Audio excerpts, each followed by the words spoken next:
नमस्कार, मैं रवीश कुमार। क्या भारत में 70,000 रुपए महीना कमाने वाले केवल 4% लोग हैं? एक साल में 8 लाख से अधिक कमाने वाले इतने कम लोग हैं भारत में?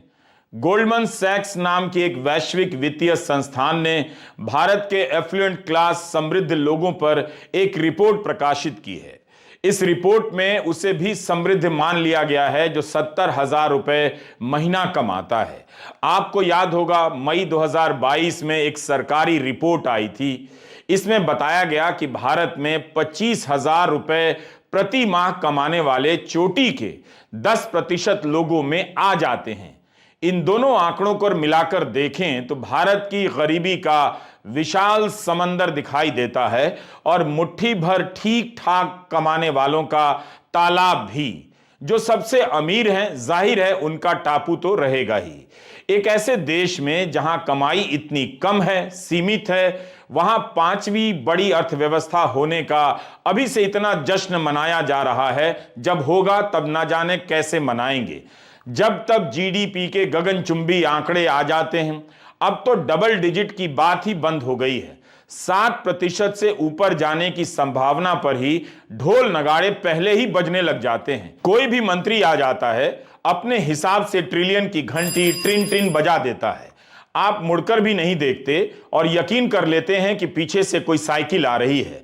पता चला कि घंटी की ट्रिन ट्रिन ही सुनाई दे रही है, साइकिल तो बहुत पीछे है। भारत की अर्थव्यवस्था कब और कितने ट्रिलियन की हो जाएगी, इसे लेकर इतने दावे हैं कि अब 3 ट्रिलियन, 5 ट्रिलियन और 10 ट्रिलियन ये सभी नंबर एक जैसे ही दिखाई देते हैं, सुनाई देते हैं। इस ट्रिलियन की टिनटिनाहट को सुनने से ज्यादा देखने की जरूरत है। हम आज के वीडियो में बात करेंगे कि क्या भारत जापान को पीछे छोड़ देगा? क्या वाकई संभव है कि 2030 तक $10 ट्रिलियन की इकोनॉमी बन जाएगा? 2022 को लेकर इसी तरह के दावे किए गए कि किसानों की आमदनी दुगनी हो जाएगी। इसी तरह के आसमानी दावे स्मार्ट सिटी को लेकर किए गए। पुरानों का हिसाब दिए बगैर नए सपनों का माहौल बना दिया जाता है। ट्रिलियन की घंटी बजाई जा रही है ताकि जनता का ध्यान पहले के दिखाए गए सपनों पर ना जाए। 10 साल में बहुआयामी गरीबी से निकलने के आंकड़ों का जश्न मन रहा है, मगर यह नहीं दिखाया जा रहा कि गरीबी से निकलकर उस जनता की गाड़ी किस स्टेशन के किस प्लेटफॉर्म पर खड़ी है। जहां 70,000 महीना कमाने वाले 4% लोग समृद्ध गिने जा रहे हैं, वहां इनकी क्या हालत और हैसियत होगी। जब अमीरी का बार इतना नीचे है तो जाहिर है सरकार गरीब को भी अमीर घोषित कर दे तो कौन सवाल करेगा।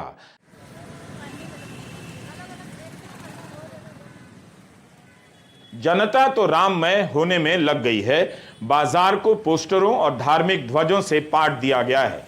स्वेच्छा से लगाया गया है या लगाना पड़ा है, लोगों ने लगाए हैं या राजनीतिक संगठन ने लगवाए हैं, इन सब बातों का मतलब नहीं। फिलहाल माहौल हर तरफ बन गया है। राजनीतिक संगठन और मीडिया के सहारे ऐसा माहौल बनाया गया है कि किसी के पास इन सवालों पर बात करने का वक्त नहीं। इस घोर आर्थिक दौर में यह दुनिया का सबसे गैर आर्थिक राजनीतिक फॉर्मूला बन चुका है। इस तरह से माहौल बनाया जा रहा है कि अलग दिखना और होना अब संभव नहीं।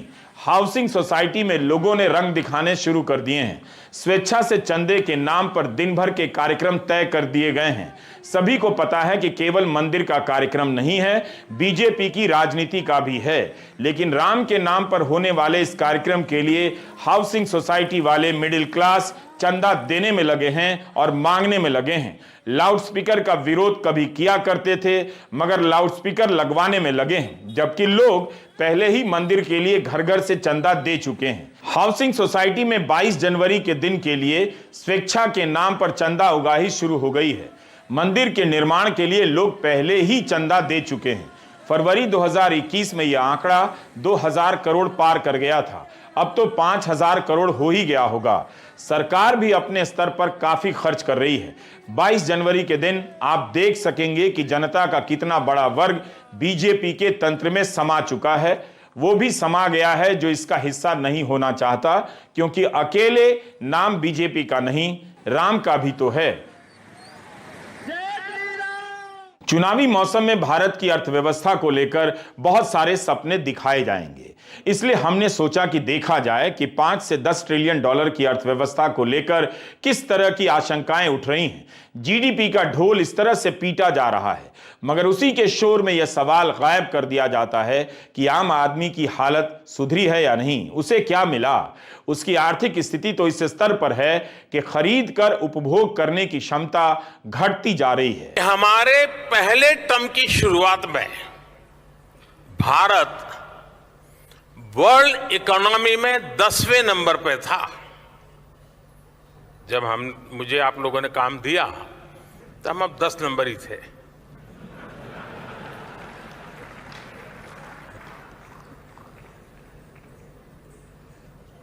दूसरे टर्म में आज भारत दुनिया की 5वीं सबसे बड़ी इकोनॉमी है।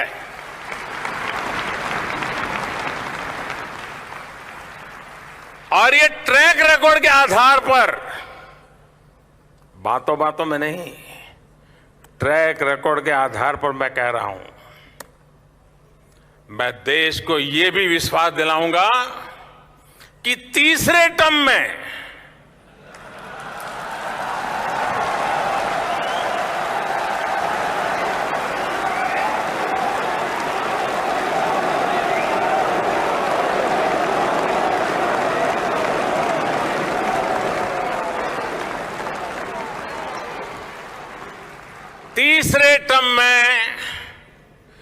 दुनिया की पहली 3 इकोनॉमीज में एक नाम भारत का होगा। आबादी का 4% ही अगर समृद्ध है तो इस अमीरी का पायदान कितना नीचे होगा। जो लोग 8 लाख से कुछ अधिक कमाते हैं वे भी समृद्ध गिने जा रहे हैं। गोल्डमैन सैक्स का दावा है कि यह आंकड़ा बैंकों में जमा पैसे, क्रेडिट कार्ड, टैक्स फाइलिंग और ब्रॉडबैंड कनेक्शन के आधार पर निकाला गया है। अब हम यहीं पर रुककर एक और आंकड़ा देखते हैं। बिजनेस स्टैंडर्ड में छपी यह रिपोर्ट ज्यादा पुरानी नहीं है। पिछले साल 6 दिसंबर को वनीता कोहली खांडेकर ने एक लेख लिखा कि स्मार्टफोन की बिक्री घटती जा रही है। इस कारण इंटरनेट के कनेक्शन का विकास रुक गया है। 2016 से 2020 के बीच स्मार्टफोन की बिक्री 2 अंकों में हुआ करती थी, लेकिन 2021 और 2022 में घटकर 4% पर आ गई। वनीता के ही लेख में इंटरनेशनल डेटा कॉरपोरेशन के वाइस प्रेसिडेंट का बयान छपा है कि भारत में जो स्मार्टफोन बिकते हैं उसमें 80% फोन 30,000 रुपए से कम के होते हैं। स्मार्टफोन का मार्केट प्रीमियम मार्केट नहीं है। अगर एप्पल के आईफोन की बिक्री बढ़ रही है तो इसका मतलब नहीं कि स्मार्टफोन का पूरा मार्केट ही तेजी से आगे जा रहा है। स्मार्टफोन के मार्केट में एप्पल के आईफोन की हिस्सेदारी 6% है। शाओमी और रियलमी जैसे सस्ते फोनों की बिक्री में कमी आई है। इसका तो मतलब यही हुआ कि लोग सस्ते फोन भी खरीदने की हालत में नहीं है। 2021 में स्मार्टफोन की बिक्री में 10% की गिरावट आ गई। वनीता लिखती हैं कि 2019 में स्मार्टफोन की बिक्री जिस स्तर पर थी, भारत वहां पहुंच गया है। दिसंबर 2022 से इंटरनेट के नियमित उपभोक्ताओं की संख्या का विकास भी थम सा गया है। वनीता बताती हैं कि 65 करोड़ भारतीय के पास स्मार्टफोन है, लेकिन 78% के पास ही इंटरनेट है। अगर सभी फोन पर इंटरनेट कनेक्शन होता तब भी इसका मतलब है कि आधी आबादी के पास इंटरनेट की सुविधा नहीं है। यह उस स्मार्टफोन की सच्चाई है जिसके बारे में हमें लगता है कि हर किसी के पास स्मार्टफोन है और इंटरनेट कनेक्शन है। याद रखना चाहिए कि इंटरनेट भारत में काफी सस्ता है और तब भी सभी स्मार्टफोन में इंटरनेट का कनेक्शन नहीं है। यह तब है जब सरकार अपने हर काम में डिजिटल का नाम मंत्रों की तरह जपती रहती है। तो इस तरह से आबादी के बड़े हिस्से की हालत खराब नजर आती है। अगर लोग फोन और इंटरनेट पर खर्च नहीं कर पा रहे हैं तो बाकी चीजों की क्या हालत होगी। अभी हाल ही में एक आंकड़ा आया कि भारत में निजी उपभोग का विकास दर घट गया है। कहने को जीडीपी का विकास दर 7.3% की तरफ जा रहा है, लेकिन इसमें निजी उपभोग का हिस्सा 72% से घटकर 34% पर आ गया। इससे अंदाजा मिल जाता है कि लोगों के पास असल में कितना कम पैसा है। क्योंकि चारों तरफ का माहौल चमका दिया गया है, तो लगता ही नहीं कि आबादी के बड़े समूह के भीतर की आर्थिक चिंताएं इतनी गहरी और मोटी हैं। क्या कभी आपने इन दावों पर गौर किया है कि अगले 5 साल में, 3 साल में या 40 साल में भारत की अर्थव्यवस्था का आकार 3 ट्रिलियन से 5 ट्रिलियन, 5 से 10 और 10 से 30 ट्रिलियन कैसे हो जाएगा? क्या सरकार जोर शोर से यह बताती है कि आम आदमी की कमाई पिछले साल कितनी बढ़ी है? भारत में 2014 से 2022 के बीच मिलियनियर की तादाद 2.5 लाख से बढ़कर करीब 8 लाख हो गई।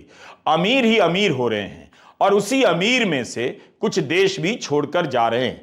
2022 में एक रिपोर्ट आई कि हाई नेटवर्थ वाले 7,500 लोग भारत छोड़कर चले गए। इसका मतलब यह भी नहीं कि सारे मिलियनियर भारत छोड़कर जा रहे हैं।